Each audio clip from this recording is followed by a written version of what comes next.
So without further ado, let me hand over to Christopher Martyn, Urban Movement, Making Better Places to Live Through Co-Design. Thank you.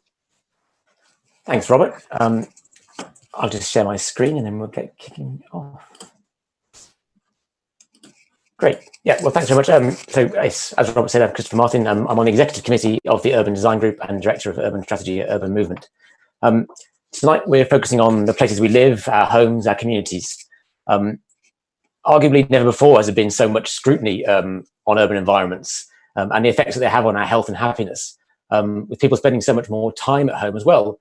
Tonight, we want to reflect on what makes good human habitat and how we can break the trend consistently to deliver good housing at all scales. To chat this through, we have an expert panel joining us to discuss the ideas, and I'm very grateful that they can join us tonight. So first up after me will be Mellis of Archio to discuss some exceptional community housing work with organisations like the London Community Land Trust in Lewisham. Following that, we have Sam Goss of Barefoot Architects to discuss community-led housing design. And then we'll hear from Martyn Holmes of the Bunker Housing Co-op. And finally, we'll have Neil Murphy from Town, who needs no introduction to this audience. So thanks again for tuning in. I'm sure you know by now this is part of a series that the Urban Design Group is undertaking about how we can improve the design of our towns and cities. So please do check the events page for future systems. Sorry, I enabled Siri then. So please keep an eye out for future events on the event page. And as Robert said, the Urban House and Urban Design Group YouTube channels will have all the recordings. So just by way of quick introduction, you're probably tired of hearing it, but we've been hearing so much recently about what this all means for the future of towns and cities, how we'll live, how we'll move, and how we'll work. And simply because I think now more than ever, we've been made to look down the barrel at the negative effects that certain urban conditions can have on our lives, in particular our health, happiness, and prosperity. Yet for the most part, we've been living with these urban conditions for some time. Before living with this crisis, we were living with others, notably an inactivity crisis, an obesity crisis, a loneliness crisis, and an air quality crisis, for example. And rather than being separate, these crises have been shown to be linked with and even exacerbate the current health pandemic. And for a large part, they are the result of the environments that we have chosen to deliver. The Housing Design Audit for England, which was published earlier this year, highlighted the problems and dissatisfactions with some of the places we've delivered previously, summing them all up in this table. And I think for me, mediocre is the word that really sticks in my mind from this report. Probably a generous word to pick up considering some of the synonyms, but still nobody wants to be mediocre. So why is this happening to some of our developments? Topping the list from the report of the least successful design elements nationally was the fact that these places are overly engineered in terms of their highway infrastructure, and they poorly integrate car parking. These problems lead to unattractive and unfriendly environments dominated by large areas of hard surfaces and parked cars, and I bet we can all picture these environments all too easily. Another key failing is about connections, where the streets connect up together and where the developments are pedestrian, cycle, and public transport friendly. And of course, this detail is the detail is quite important here, because you might think that this bus stop is close, but unless you hop the wall, it's a 10-minute walk around. And the combination of all this, and these two topics, has a huge impact on how walkable or car dependent the places we build are, how inviting it is to walk or cycle where we need to go, how easy is it for children to play in the streets and walk to school. Places that fail to achieve this, they damage our health, our social life, and the environment. So it's clearly worth reflecting on why some places are falling short, despite the fact that guidance exists to stop them from doing so, such as manual for streets. It's interesting then, and you can take that to mean worrying, I suppose, that outdated highways approaches are still used in so many developments, as the housing audit highlighted. And this was further supported by a recent Urban Design Group survey, which revealed around 80% of highway authorities have yet to properly adopt manual for streets. When we consider that these approaches are often more expensive to construct, lock people into car use, create transport poverty, ill health, and degrade community, it's clear that nobody wants this to happen at all.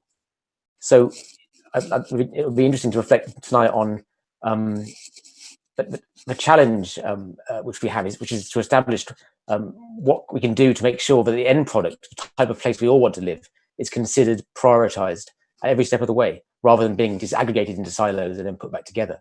Indeed, whatever happened to start with a park, and why did we move to start with a highway? In short, I think it would be quite absurd to carry on like this, especially if after the unprecedented efforts and sacrifices we've all made to save thousands of lives in the recent events, but we allowed thousands more to be cut short by creating the places that exacerbate transport poverty, build in obesity, build in inactivity, and expose children to unacceptable air quality. So now certainly is the time to shape the future we want. And in terms of the homes, places, and communities we deliver, I wonder if the reinvigorated intercity competition we're seeing at the moment might help. Currently, the towns and cities globally that are transforming their streets, spaces, neighborhoods, and communities into places where people can safely walk, cycle, and play, or enjoyably sit outside cafes, bars, and restaurants to reinvigorate the economy and social life. These are the places where eyes are drifting and attention is shifting. Now that global competition for business and staff will likely increase, I believe it will be quality of life, community, and a healthy environment that will be the battleground on which places will win or lose. So how do we seize this moment? Deliver good housing in communities where human beings can thrive, be sociable, be healthy, be relaxed, and have some fun. And I'd like to now pass this question over to our expert panel to give us some thoughts around these issues. And first up is Mellis Howard of Archio. Thank you so much, Chris.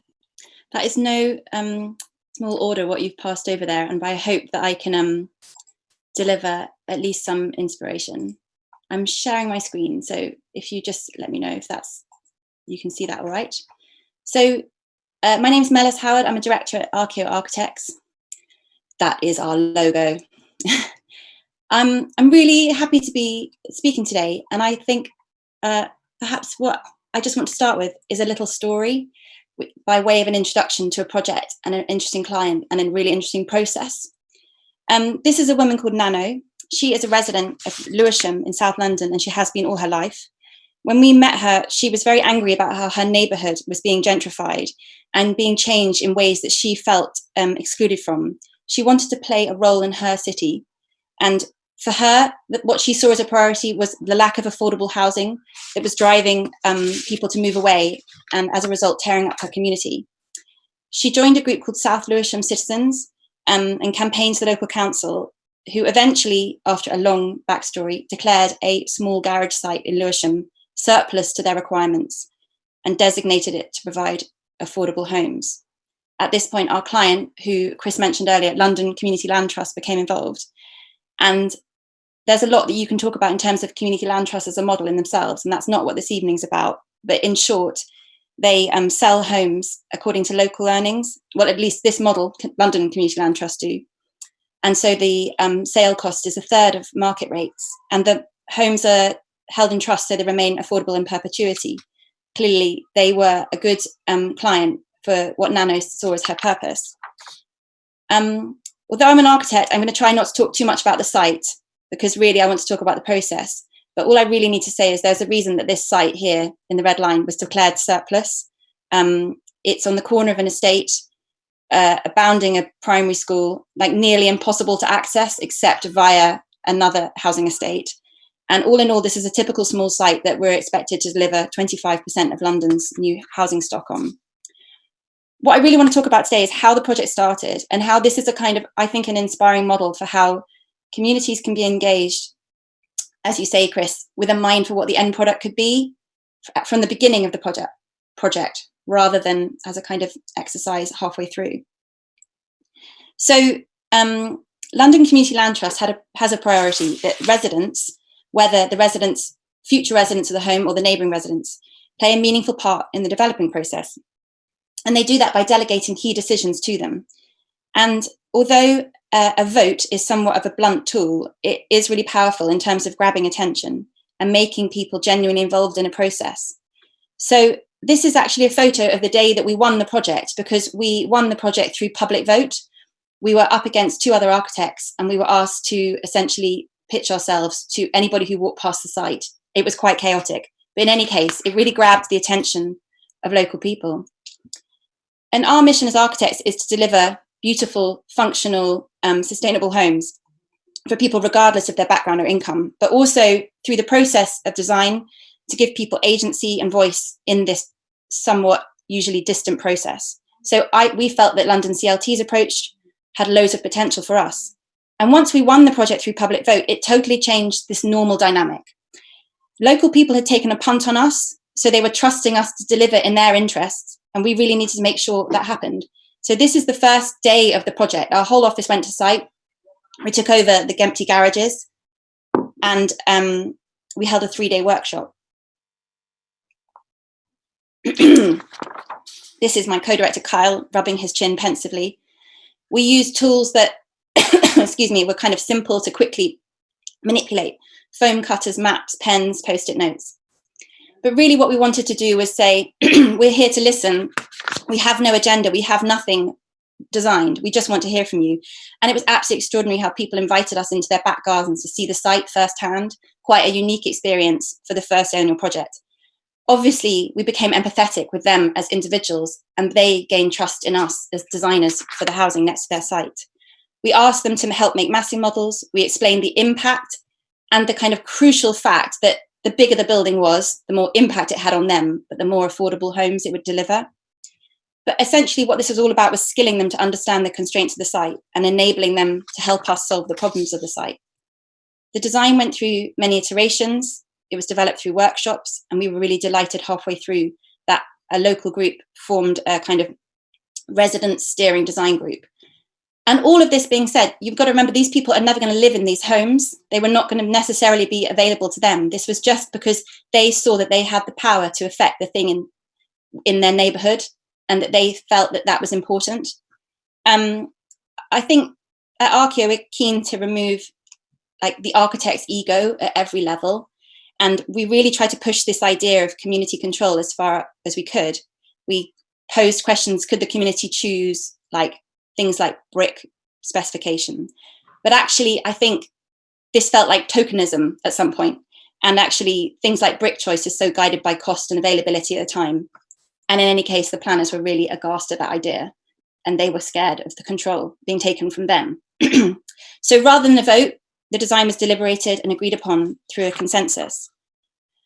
And I'll come back to in a minute about how I think the design improved through this process. But I think fundamentally the Community Land Trust, this process of inviting a kind of pick an architect workshop, has had quite a bit of press because it's kind of interesting. And it's all really about intentionally shifting the power dynamic from something that's done to people, that's something that you do with people. And that's kind of really fundamental. But, you know, before this talk, I was asked, how is this process different from the norm? And it's got to be said that this is clearly a more expensive and time-consuming process, but it's fundamental to the ethos of the client. And it's proven, I think, to deliver good results, which I'll go into. Just by way as an aside, I think just to say we also work with other community land trusts. This is Greenwich Community Land Trust, before a site's chosen, before a brief is there, because I really believe in this theme of shifting the power balance.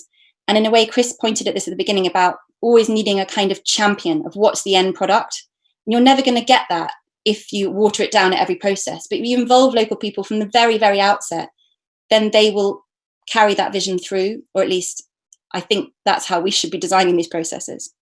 So in this workshop particularly, we were upskilling them in terms of planning policy, space planning, urban design, like really sort of elemental. But what we felt is that they left the workshop day equipped with being able to make a decision on which site might work well for them. But also ultimately, they're like better ready to collaborate when we later design their homes in more detail.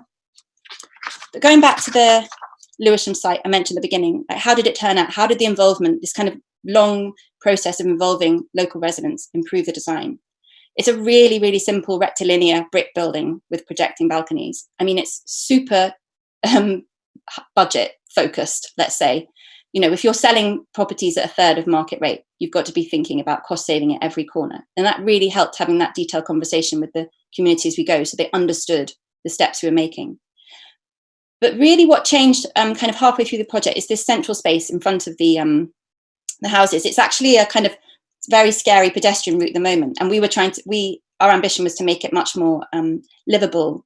It's a key route between two train stations, Sydenham and the one to the north, I've forgotten the name. And when we first were given a brief from our client, London CLT, the brief for the outdoor space in front of the building was green space, community allotments, lots of planting. And actually, after a landscape kind of focused walk around the existing estate, after looking at some equivalent schemes, many workshops, it became really clear that what the local residents needed was not more scrappy bits of green grass in a council estate that were unmaintained. What they really wanted was some hard standing for like a fountain, a place to have barbecues, somewhere they could occupy rather than that sort of needed to be maintained. And actually just picking up on something, Chris, that you said just before about this kind of poorly integrated car parking issue, and that being something that lots of people pick up on in design as being not well considered. I don't know if the picture is detailed enough, but there was a long debate with the community about how we could incorporate these 5 car parking spaces into the community space by the use of kind of things like rocks or fountains, things that made the boundary both visible enough to be secure for children to play there, but not too sort of highways to put people off from feeling like it was their space. And that kind of conversation was so interesting to talk about, like, is 3 rocks enough? Is 2 rocks enough? And then we ended up putting rocks at people's front doors to kind of guide that. And all these really subtle landscape decisions were done in collaboration and with a kind of sense check from local people. And I think it improved the design. It also, well, I think the proof's in the pudding here. This is the day that the local community, the steering group, some other residents and Lewisham citizens delivered the planning application to the mayor, who's standing in the centre there. We had 107 letters of support for the application, which was so many that Lewisham Council thought there was something amiss and wanted to reconsult on the planning application. But actually, it was just a really, really grassroots process. And we can't take all the credit. Lewisham citizens are a really active group. And I think that ultimately it comes down to this. If we're treating the residents or the local people or the community as collaborators rather than a constraint, I think we stand a much better chance of unlocking these kinds of sites and delivering good quality. That does seem a natural place to end, but I just want to end with one scheme I find really inspiring that might point to a future, which is a scheme called Meershandwonen in Zurich. And I think it's really maybe it's a point for the discussion later, but this is a much bigger scale. This is 370 flats over 8 buildings. And this is a project that was led by 50 small housing cooperatives coming together to focus on what they thought was important. And I think that's a really extraordinary achievement. And what they've created is a quite radical proposition, including some flats called a cluster flat, where it's essentially like a kind of grown-up student living. And I suppose I would pose the question at the end of this is, like, can our British communities be more radical if they're actively involved in co-design from the start? There's kind of a presumption that we, the British, are bad at sharing and we're bad at thinking outside the kind of normal box, the picture that Chris showed earlier. But is that a presumption that the market follows? Or could we all be living more sustainably and more collaboratively together if we were given the option? So that's my sort of question to end on. And I will stop sharing my screen. Thanks, Mellis. That's a fascinating and very honest reflection of your inspiring work. And I look forward to discussing that question you posed later on. Next, I'd like to invite Sam Goss of Barefoot Architects to discuss community-led housing design. Hi, fantastic. Thanks so much. That's a really tough act to follow of Mellis. I'm going to keep my talk relatively simple. I'm not going to use many slides. I will show one that talks about a bit of process, and I think I'm going to cover some pretty similar grounds. We're based in Bristol and the southwest of England. We've been working on co-housing and community-led schemes throughout our city and beyond on the south coast in Dorset, the Isle of Wight, Cornwall and Plymouth. And I'd sort of start, I've answered the questions that we were set in terms of, how did working with the community produce good design? And I'd say, as a provocation, we've been working in a 1950s estate in North Bristol for a year or so. And it was through discussions on the first meeting of co-design workshops that we had, where a local resident who'd lived there for 40 years and been on a main road where people regularly sped, it was an ecological disaster. She said, why can't we transform this road into a new ecological corridor? And we just thought, wow, blown away. Why can't the green in the middle of our 1950s flats and houses be as ecologically rich and diverse and social as those squares in Georgian Clifton in the wealthier part of Bristol? And I think it's those kind of ideas and provocations from community members which never cease to sort of blow me away and really then enable us to take a brief that's incredibly exciting. And I think what I'd focus on is that I think the product of co-design is spaces and places that people actually want and crucially understand as well. And I really concur with what Mellis said. And so for us, it's about the process of working with communities that's absolutely key. So I'm going to share my screen here, which hopefully everybody can see. Is that okay for everybody? Great. So look, I mean, I think as a practice, we've been trying to evolve, if you like, a bit of a methodology, which we've been using on projects. And I think what's interesting for us is that quite often we're appointed after a feasibility or brief has been prepared by somebody else.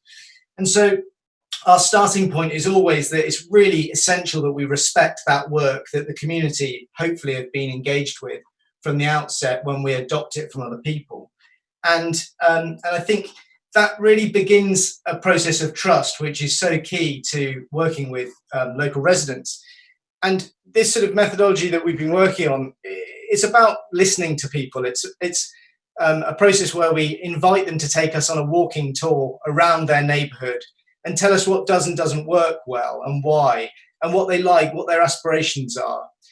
And then we in turn try and take them on a tour of some examples of projects that we think are local, that are relevant, that are exciting and interesting, and kind of point towards a different way of doing things, which could be about how it's designed and how it's managed and maintained as well. I think that's really key.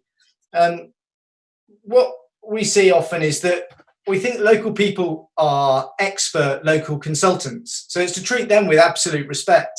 And I think what we always find is that they have an innate understanding of the minutiae and issues in their area that I don't think we'd necessarily ever pick up on. And there's subtle things as well about how pavement might end in Plymouth and prevent people who are using a mobility scooter to get to the school safely. Little things like that, I think, are absolutely critical in unlocking stuff. I also think, actually, that people, they really care about issues to do with materials. And it's been fantastic. We've taken brick samples to Lawrence Weston in North Bristol and actually invited people to choose their bricks. And much like Mellis said, it's quite, it's very empowering for people to realise that they can have a say over that, and it gives a real sense of agency, I think.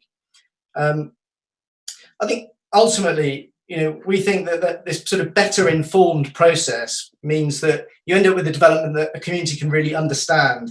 I think, they see how and why outcomes were formed rather than simply having things imposed upon them. And that enables them to advocate for those proposals, much like Mellis has said, where we've had only supportive letters for a project, increasing the density of an existing site quite significantly.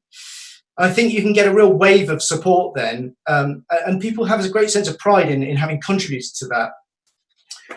I also think once you've demonstrated that you actually are responding to people's comments and input in a meaningful way, there's a great sense of trust that engenders, and people then will talk about things that they might not otherwise engage positively with in a completely different way. Parking being an absolutely classic one that comes up time and again. People are much more prepared to engage with you positively if you've demonstrated that you've listened on other important issues.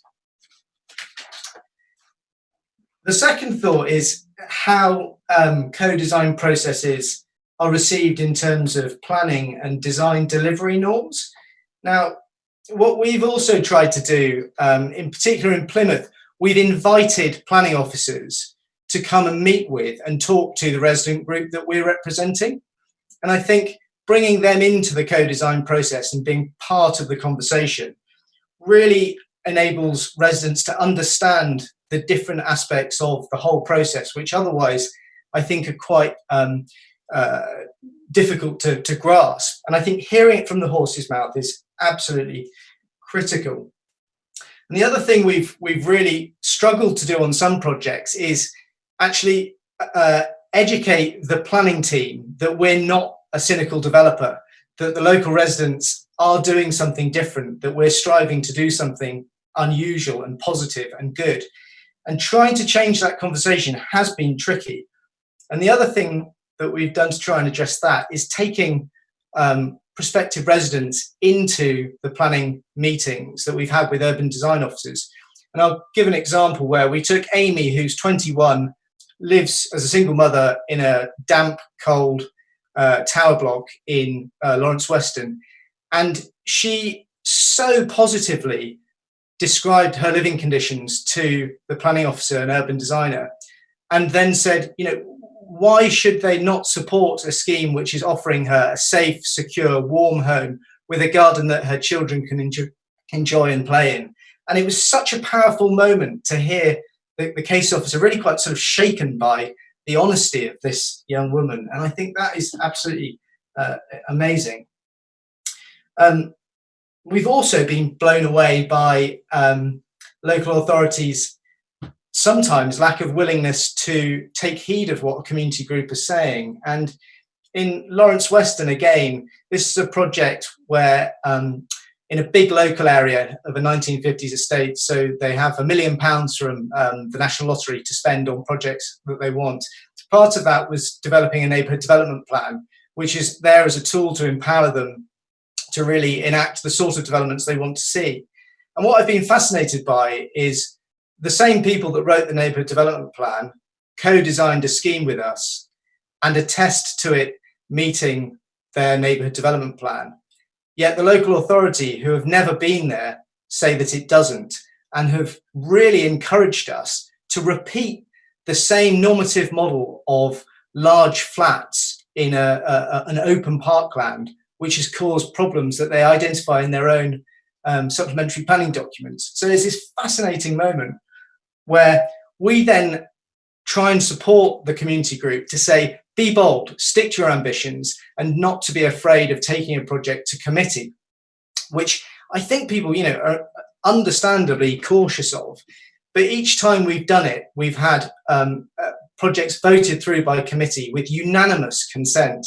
And I think committee members of a council, they really understand and hear the voices of local people and see that what we're trying to do is actually a better model for the future. And so I think there's a bit of a catching up process, even in a city like Bristol, where the council, on the other hand, are prepared to give land away to community groups for free or £1, which is kind of extraordinary. So what we think is, as a sort of summary of that, is we've got to change the dynamic and the conversation with the local planning authorities. We've got to also seek that they partner in this co-design process. We believe in absolutely backing the ambitions and dedication of local people when it's necessary and defend their position from a professional standpoint, because I think this empowers them to be bolder and braver to realise their ambitions. We're often working in actually quite marginalised communities, and I think the sense of empowerment through co-design is massive, and it can be entirely undone if a local authority won't get on board and listen to what's being done. I'll sort of finish on the idea of what lessons there might be for major new places. I completely concur with what Mellis has said, and I think you need to plan the design process. We need to redesign designing, and we need to communicate that clearly with anybody that we're working with from the outset. And we found actually by setting out a series of workshops which can tackle different issues allows people to focus on specific things at specific times and not necessarily to get too worried about where the toilet is on day one. We think professionals need to be brave. We think we need to take greater risks of working with people. We need to drop our ego, exactly as Mellis said. We need to see that design is a collaborative process with which more people should get involved, and we should respect people's local knowledge and ideas as expert consultants, and they in turn will respect you and your ideas too. It shouldn't be anything that's feared, and I think what we've got to get to is development which isn't done to people, it isn't done with people, it's done by people, and that's what we're aiming to try and achieve. So thank you. Thanks, Sam. Really interesting discussion, especially around the processes and stories involved. I'd now like to pass the mic over to Martyn Holmes of the Bunker Housing Co-op to discuss his work and ideas.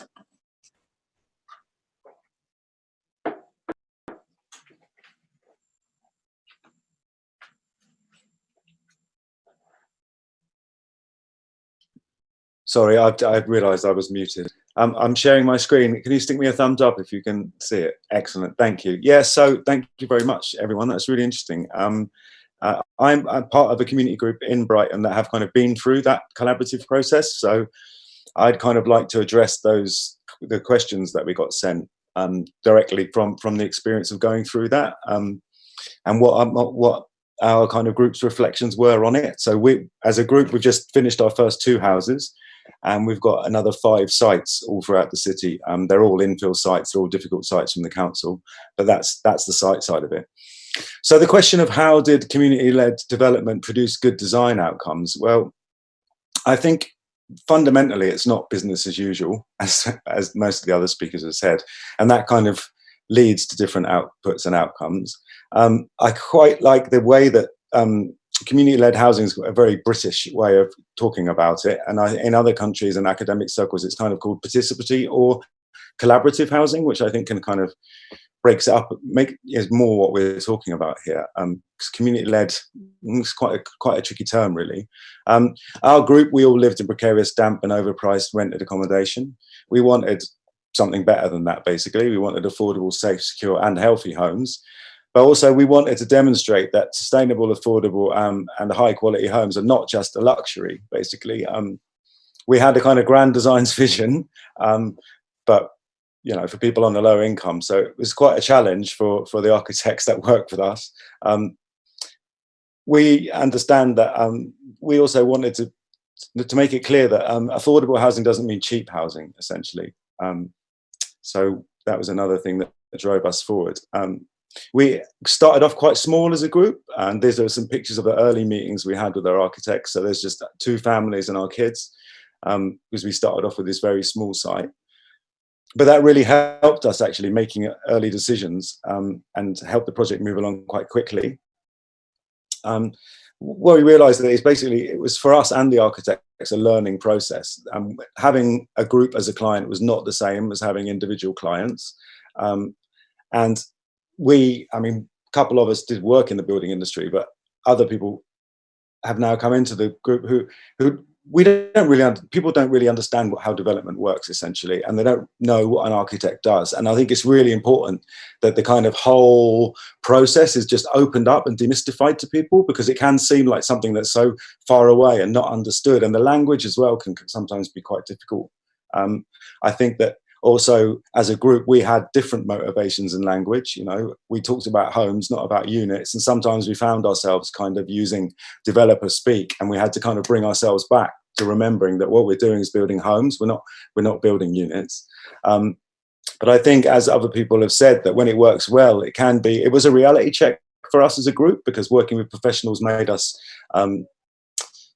become more pragmatic about what we wanted. But also I think involving the community within it can rehumanize a process that is really not that human generally anymore.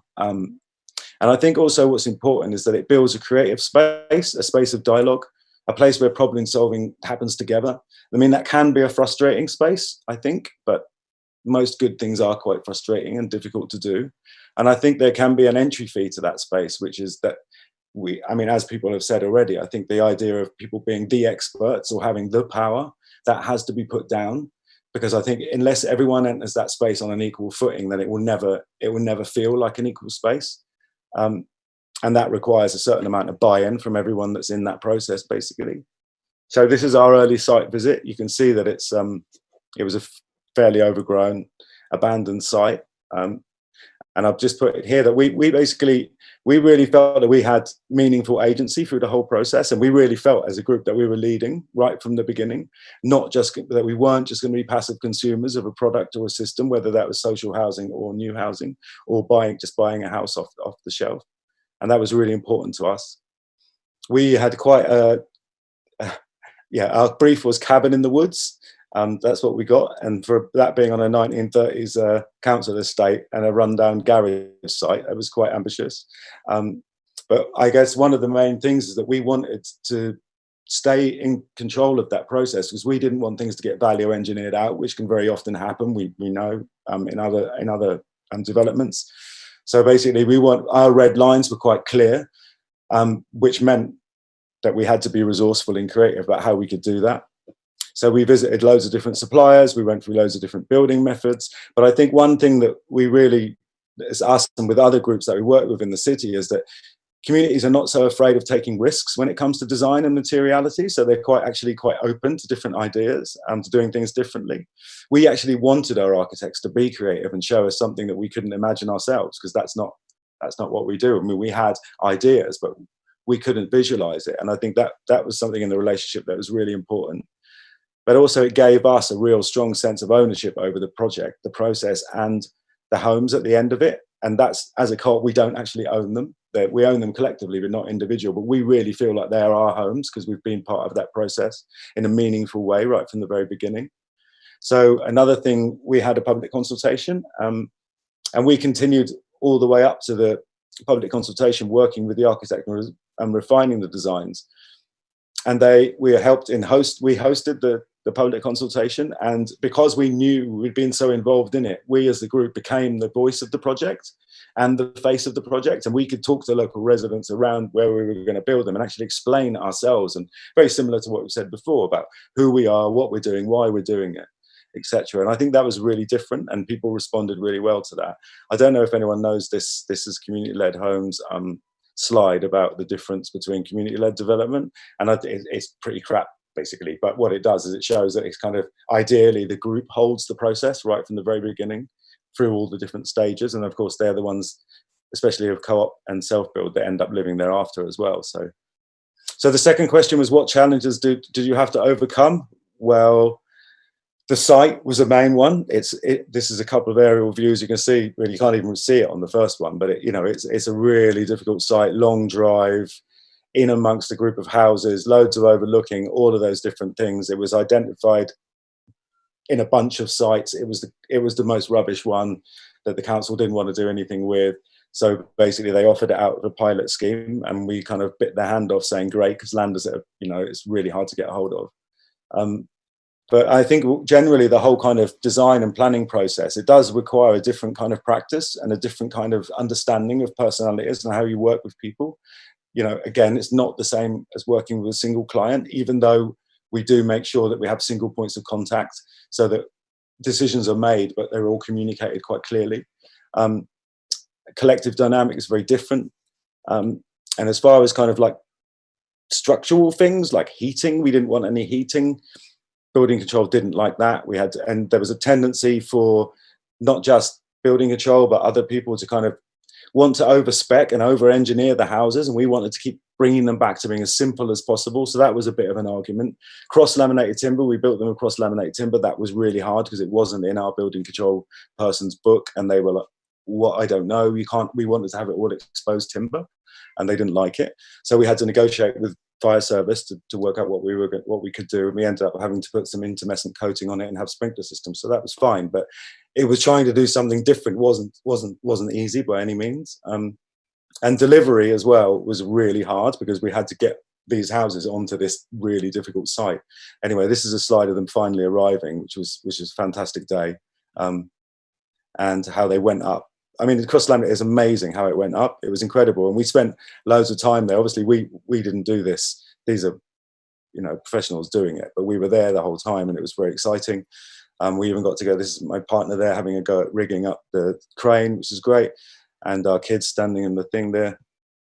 But we chose that hands-on process rather than design and build contract as a group because it sort of came organically out of our idea for a pure self-build, but because we were so small, we couldn't literally barn raise ourselves, and also we couldn't take, it was time, commitment, stuff like that.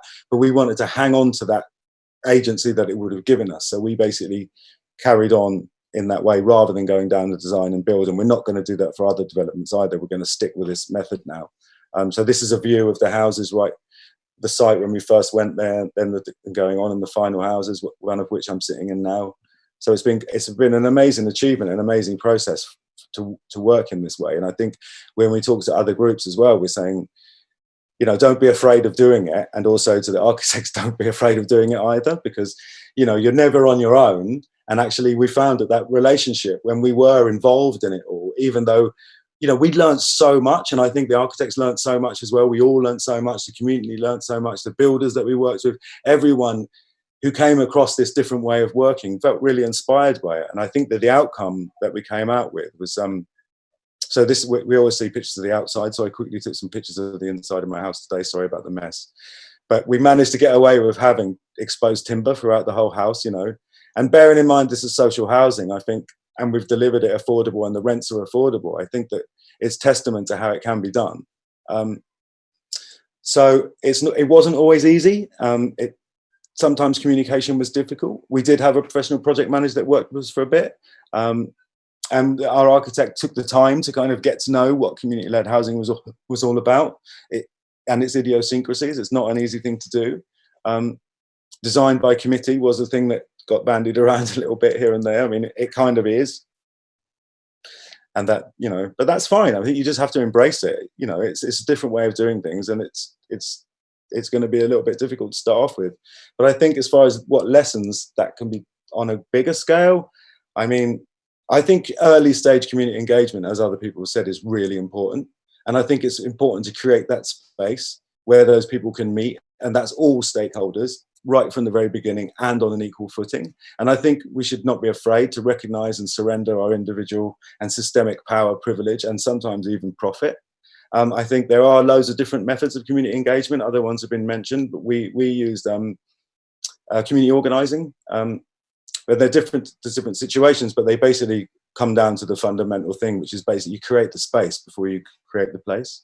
And you need to build and hold that space where different communities of interest can disagree. I mean, we've had that as a community engaging other communities where we're going to build other houses, and that hasn't gone smoothly.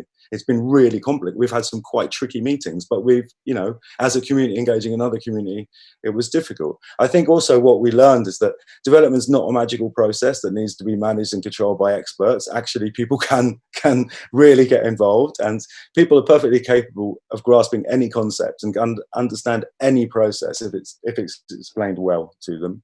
I think collaborative housing practices do present an opportunity to break from design norms. It's so, those pictures that you showed, my mum lives in a house like that. I mean, flaccid is not the word, they're just awful. But I think that allowing outsiders in will help break that down, because I think all of us suffer from it a little bit. And I've seen at the moment, there's this kind of danger of looking at existing projects to kind of come up with a kind of community-led housing vernacular, which is, I think, really dangerous. And I don't think we should be doing that at all. I think we have to remember that this is just the beginning of a really exciting time. And that we can explore what things can look like really differently, and that's happening here in Brighton, and it's happening in other places as well.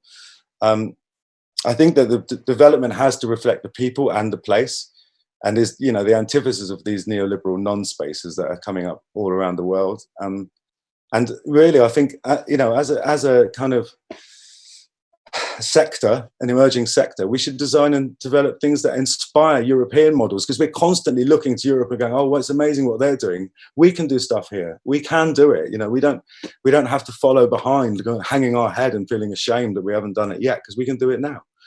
And I think my last point is that this is something we started out with, and this is something we firmly believe, that all architecture and housing should be high quality and affordable for everyone. And if the system can't deliver that, then they shouldn't be doing it, because it's not acceptable. There's no such thing as the deserving, undeserving, fill in what you want, client, poor, whatever. It's this has got to end. That's me. Thanks, Martyn. A really inspiring tour of the theories and practicalities involved. And look forward to talking about that some more. Finally, I'll welcome Neil Murphy to the mic to bring it all together and talk about his experiences at Town. Thanks, Chris. Can people see that? Good. So, I mean, I've talked about Marmalade Lane in UDG things before, so I'm not going to talk about it in the same way, because you all know about it now.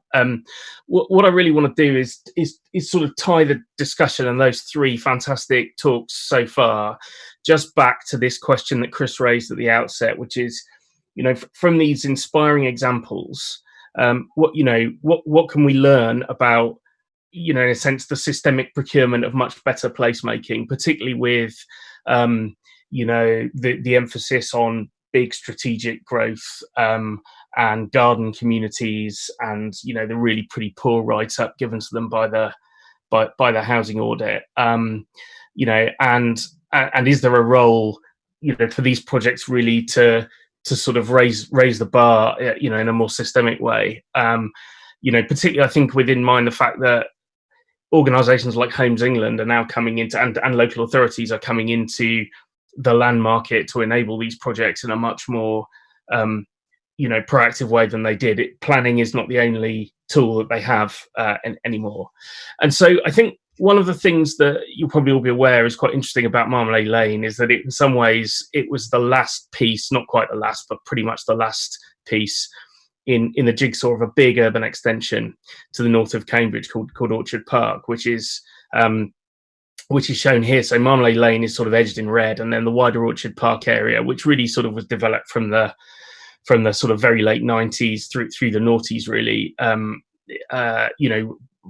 It shows that wider area, and it's very interesting in some ways because the master plan for Orchard Park, was arguably pretty good, and in terms of the things that those of us who want to see better planning would sort of point people towards, it had a lot of those. So it had a proper master plan that I think was done by John Thompson and partners.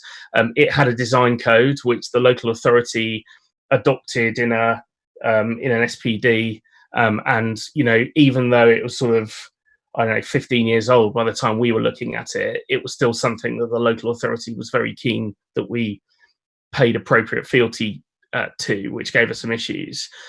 But the actual built outcome, despite all this good practice and despite a relatively good process, just isn't all that great. I mean, actually, there's many worse examples. Orchard Park does have a sort of reasonably connective street network. It's pretty legible.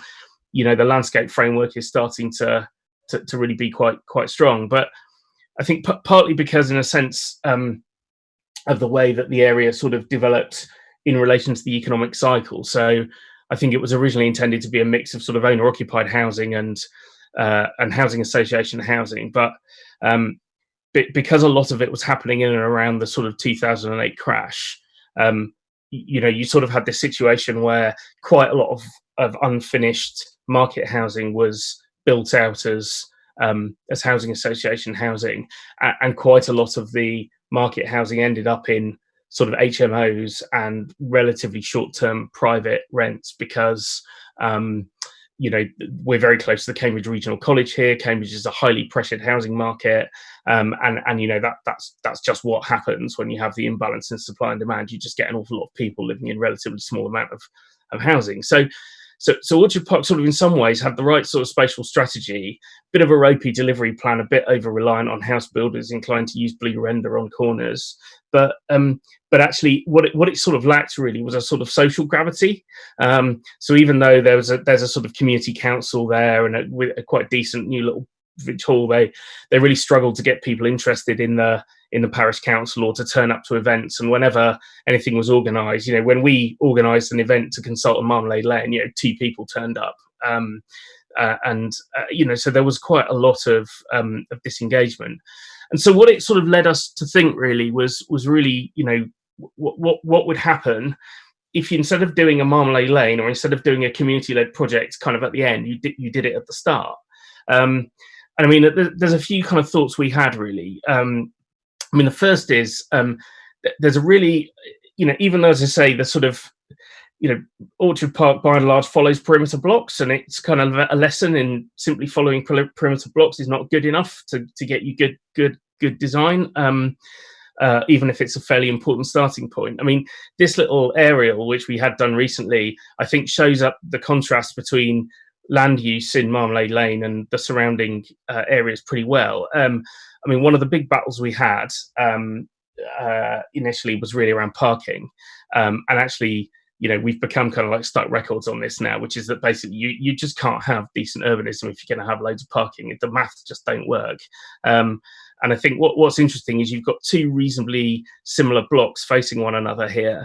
Marmalade Lane uses most of its interior to provide green space, and I know that we've departed a bit from the perimeter block typology because that's what the group wanted, and it's produced the lane, which is pretty lovely. But actually in the adjacent block, pretty much all of the space that isn't private gardens is, and even that's pretty limited, is there to store or move cars. And we actually did, Johnny, my co-director, did a little analysis on it, and it really does set up this idea that that it's kind of cars or kids up to a point, and so given that actually, I mean, one of the things I think that residents of Marmalade Lane found is that a lot of the residents around them really admire the assets they've got internally, and so it does pose the question, really, if we'd been able to do this early on, so that actually people coming to look at homes or to or look at developing things could see what had been done earlier. Would it perhaps have encouraged them to take a slightly bolder and different approach, rather than kind of the sort of how much parking can we squeeze in and still not break the code kind of approach that was taken. I think the other thing is just around not so much just the development side, but the way that community groups occupy the place. I mean, what's really stellar about Marmalade Lane, I mean, the architecture is fine and everything, but what's really amazing is the way that the group have absolutely taken it on and lifted it to an incredible level. So, I mean, there's some very direct stuff in terms of people going out and picking up litter around the wider Orchard Park, really to provide a sort of visible sense. And actually, they're often joined now by people. They've really got a kind of culture of looking after some of the kind of slightly forlorn shared spaces going around the area and trying to keep them tidy. But also the fact that they've set up, not only have they set up their own kind of car club, amateur car club, which in turn has basically reduced their parking requirement even less, and means that they're now repurposing some of their own parking as landscaping. But they've also set up a cargo bike sharing scheme, which is for actually the whole area. So they got a grant from the local area, and they're starting to get other people in the area engaged in the idea that you can actually go to Sainsbury's on a bike. And those are small things, but the amount of impact that's been had in really just a year and a half since people started moving in is pretty, is pretty good. And as I say, I think particularly around the quality of life for children, and I think it's particularly ironic that when you think that most large-scale new urban extensions are built on the premise that everybody is a nuclear family, everybody has 2 cars or 1 car per adult, and the reason people want big gardens and low densities is so that their kids can play safely. And then you contrast that with what actually happens when you let people break out of their gardens into kind of safe sort of shared spaces. So, I mean, it's not an urban extension concept, but one of the things we're now doing is we're trying some of the tricks that work well at Marmalade Lane in a less propitious context. So we don't have a co-housing group at this site in Wolverton in Milton Keynes, but we are still going to try to do the no private gardens, share your space, not provide very much parking, and give yourself some scope for car-free streets. And just, in some ways it's a more challenging environment because we won't have 30 households in place in the first place who've pretty much said that's what they want. So it's going to be an interesting test as to whether in a more market setting we can kind of make that work. But certainly as a developer, and I think we want to do more community-led housing projects, but it's not all we do. But I think that one of the things we really want to try and do is blur the lines a little bit between co-design for intentional communities, and really bring some of the lessons of what intentional communities ask for when you ask them what they want, into a more sort of general housing setting. So those are my reflections, and look forward to discussing.